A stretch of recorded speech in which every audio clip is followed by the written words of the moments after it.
not only do we live in a cancel culture where people are just ready to dismiss things, but on top of that, they're looking at tiny pictures of the things that they're dismissing. When I turn my computer on during the day, in the morning, and I usually start about 5 o'clock in the morning every day, because that way I can go through the feed without everybody bothering me. I get to scroll down 10, 20, 30, 40 posts. But when I go to my tablet, I have a little tablet, and I only have 3 to 4 posts available, period. And I have to search and move and drag and pull and do all of this crazy stuff to go anywhere farther down the page. Right. Now, everything's set for Firefox or Google Chrome and everything, but and I'm looking at these pictures with a 23-inch screen here, and this is why I see them so much easier than other people. And I really, really have to protest and say, guys, if you really want to study this subject, get yourself a PC and look at these pictures, because or at least a Chromecast, something yeah, that you can cast at your enough. TV. Yeah, build up these pictures, make them larger, spend some time doing the comparatives. And this is where I promote drawings every month so everyone can see, and then I can lay it out to the people who are not seeing it, and then we do comparatives time after time. And you can ask most of the people who know me very well that I do a literally 100% job, and I mess up, so we'll say 90%. But my accuracy rate has been 90% for the last decade. We are not guessing here, and everybody needs to just get on board with this, because I've done all the work, and we argue with people on a daily basis. Now I've got over 600 membership requests, and I don't let everybody in because it becomes chaos every week if I do, and I'm trying to only let a few people in at a time. And keep trying. If you membership request, keep trying. I will look at your thing eventually. I'm also trying to do research rather than argue with trolls. And of course, I just went through 2 weeks of that and had a really kind of a rough time, because I care about people. And when people trash me, and I'm doing this for free, I don't think they should trash me so easily. But anyway, that's off the topic. The point with it is if you're stern and you want to study this, check out Planet X Hunter. Check out Rebecca at Nibiru Followers Anonymous. She's even got an NFA on YouTube and all this, and she does great work. She's taking a bunch of my work and then adding to it, because she has the time to do it, because I'm trying to research as well as deal with all the new members, as well as deal with all the trolls, which I try to ignore. But I just got as well as raising 2 little girls. Yeah, that too, and cook dinner and laundry right. And all those fun things. Yeah, especially when it comes to girls, they wear a lot of clothes, lots of laundry soap. But believe me, I know. Yeah, and we cook natural foods. We don't buy the freezer stuff, and we don't do the shots. And I recommend if they're talking about an immunization for the nation, maybe we ought to think about that before we let them stick something in our arm. I don't recommend getting shots. I recommend washing your hands and isolating yourself. But as far as I go, this is no real huge change to me, because I myself have been hunkering down in place ever since I got dosed from Fukushima rain, because I ended up with thyroid cancer, which they removed surgically.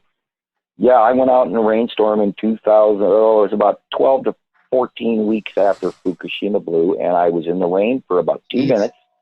And then I went in the house, and I had blisters all over my body that landed there for about 2.5 months. And then I spent the next 3 years being a zombie.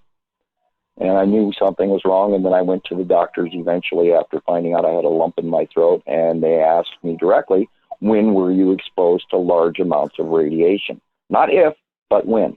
Oh, God. And they did not report that to the CDC. And if you doubt my words, take a look at the uptick in thyroid cancer in Canada.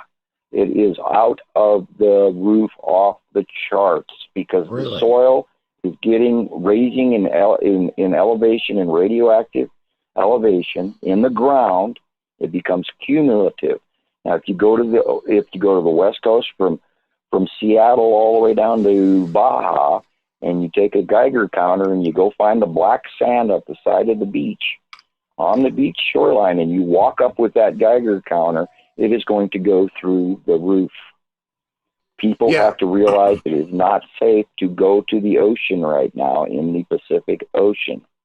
And then, to throw out all the weather. To throw out a mainstream comparison to that for anybody who maybe is having a hard time to digest it, for quite a while in the news, due to soil erosion and pollution, they were trying to tell us that dust storms from China might actually reach the west coast of the United States and Canada. That happens. That's a thing that happens. And I mean, Fukushima radiation. I mean, these things are, or like if you saw the satellite imagery when the Amazon was on fire, and you could see the smoke plumes like literally going like a quarter of the way across the globe just because it was visual. We're seeing it, so it makes you wonder the stuff we don't see. Also, the northern hemisphere weather and the southern hemisphere weather, from what I understand, now I might be wrong, and if somebody can call me on it, I'd love to hear it. I'd love to hear that I'm wrong once in a while. The weather direction in the northern hemisphere and the southern hemisphere are now going the same direction. In my life, from what I understood, from my knowledge of weather, and I've spent many years recording in VHS, even the Weather Channel. My friends always thought I was crazy, but now I can go back to the 80s and 90s and look at weather if I want to. I got to tell you, the point with it is, I got to tell you, recording the Weather Channel on VHS, that is crazy, because that's the most boring channel ever. They did laugh at me, and yes, I spent years. I study everything. So boring. I'm a pattern watcher. Well, I didn't watch it until later. That way I knew what was coming. I'm teasing you. Well, it's okay. I guess it is weird. Yes, I'm that crazy Nibiru guy. I'm more making fun of the Weather Channel. Well, everybody's been making fun of my crayon drawings. I don't use crayons anymore. I've been using really nice colored pencils from Ireland lately. But I was teased by a certain Planet X news people, and they were going off about my crayon drawings, which they've never even taken 5 minutes to compare to reality, yet they want to chew on me, going, oh, look at these crayon drawings, man. But I was doing what was available because my kids were using my markers up every time I turned around. So I love those drawings. I thought those drawings really made things. Those drawings really helped me to understand. Right, and then this is how those people are going after me. They're using whatever little tidbit that they can grasp onto to discredit me, and I have to prompt you. Again, Planet X Hunter, he's doing a great job. Andy Poll over in the UK is doing a great job, and all the other people that I don't mention here today, they're doing a great job, and we wouldn't be here today if they didn't contribute every day and share their worldwide citizen science comparative pictures, because that's how we know what we're looking at is not a cloud. And when we have the same picture in England and the same picture in the United States and the same picture in Japan, then it is above the atmosphere and it is an object. And when they all match, it's not a cloud, it is an encased body. Now remember, these planets have atmospheres. There's on YouTube, it's called Understanding the Skies, Edition 1, Samuel Hofman. That's how we show the base clouds. It took us years to learn that these things had atmospheres and they behaved in a particular manner time after time after time. And right now, Nepacity is doing a close pass, and it's dragging up atmosphere and moisture off the ocean and off the ground and everything. And then when it comes to the end of its path, it dumps down these huge rain bombs. And we've talked about this before, where you get a year and a half's worth of rain in 10 minutes. Right. Now we're seeing extreme jet stream patterns. We're seeing extreme rotational lows. We're seeing northern hemisphere hurricanes for the first time ever in our history.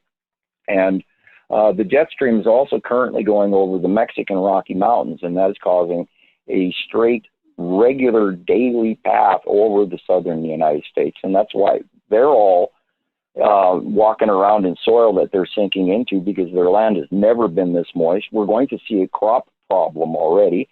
That's what happened to the crop growth last year. This year, we're going to see more crop failures. We're going to see more commodity issues. And like I said earlier in the previous part of the program, I'm hoping that we come out of this, but we may be in a position where if you don't have a garden, we may not eat this fall. God, I don't want to spread the fear and panic, but we may see an end of of the way we, like we're not in Kansas anymore. Things are changing, and it's not the same as it was a year ago or 2 or 5 years ago. And the train wreck is a slow, ever worsening, getting closer and closer train wreck. And we have proven this. I want to be wrong, but I've got an entire decade of work that proves that this is real.